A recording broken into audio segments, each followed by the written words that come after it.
Guys, আজকে আমার বোন খাতায় যা আঁকবে ওকে আমাকে তাই খাওয়াতে হবে। তো ওকে আঁকার জন্য খাতা আর পেন দিয়ে দিলাম।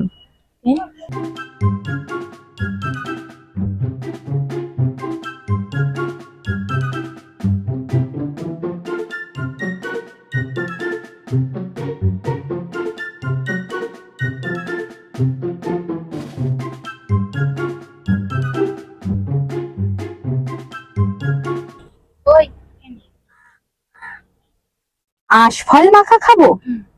আশফল এখন কোথায় পাবো? পাওয়া যাবে? আমি জানি না, আমি খাবো। তারপরে আবার মাখা, এই তো আমি কোনোদিন করিনি। এই কিরকম করে মাখবো? আমি জানি না। মানে কি সব খুঁজে খুঁজে বলিস বল। ঠিক আছে, চলো গাইস দেখি ফলের দোকানে। তারপর আশফল কিনতে ফলের দোকানে চলে গেলাম, সেখান থেকে আশফল নিয়ে নিলাম। তারপর তো বোনের জন্য আশফল নিয়ে চলে এলাম। আশফলগুলো বের করে ভালো করে খোসা ছাড়িয়ে নিলাম। খোসা ছাড়ার পরে দেখো আশফলগুলো পুরো কাচের বলের মতো, কি সুন্দর না? তারপরে আশফলগুলো জল দিয়ে ধুয়ে নিলাম। ধুয়ে নেওয়ার পরে আস্তে আস্তে ওর ওপরে লবণ দিয়ে দিলাম, তারপরে দিয়ে দিলাম লঙ্কার গুঁড়ো, তো একটু চাট মশলা দিয়ে দিলাম, তারপর দিয়ে দিলাম জল জিরা, তারপর ভালো করে আশফলগুলো মাখিয়ে নিলাম। ও তুই বলেছিলি আশফল মাখা কাচের বল।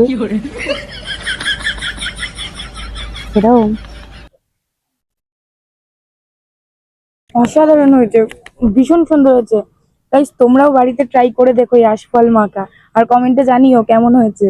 তো গাইস, ভিডিওটা যদি তোমাদের ভালো লেগে থাকে বেশি বেশি করে লাইক করো, কমেন্ট করো, শেয়ার করে দিও, আর আমার চ্যানেলটাকে সাবস্ক্রাইব করে দিও। আর তোমরা কে কে আশফল খেয়েছো আমাকে কমেন্টে জানিও। তো আজকের মতো টাটা।